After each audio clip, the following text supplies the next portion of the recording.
right? Now, exacerbation of PUD. Now, this is, I'm so sorry. So, now, peptic ulcer disease, PID. That's just what has been coming to my mind. I'm so sorry. So, now, mucosa erosion, then GI bleeding, of course, right? Now,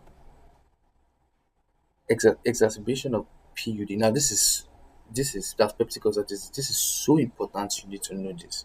Now, the reason is because if a patient comes to you with um, peptic ulcer disease, if you give that patient, now, you could understand this, and the reason for this is simple. Is because that COX-1 that I said earlier that brings about housekeeping function, which produces prostaglandin that lines up, that protect the mucosal barrier. Now, if you give non-selective COX inhibitor, it will inhibit that enzyme, right? And once it inhibit that enzyme, that mucosal barrier will be lost. And if it is lost, that means gastric erosion will take place, right?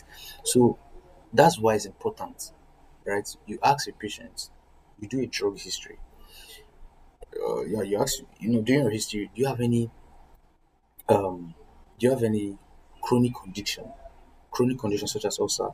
If the patient say yes, you understand.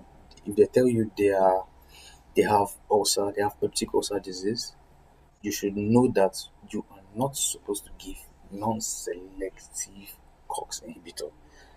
So important, so important, so important, so important. I would have put this thing in red, right? But anyway, you get you. So mucosal erosion, GI bleeding. Now treatment.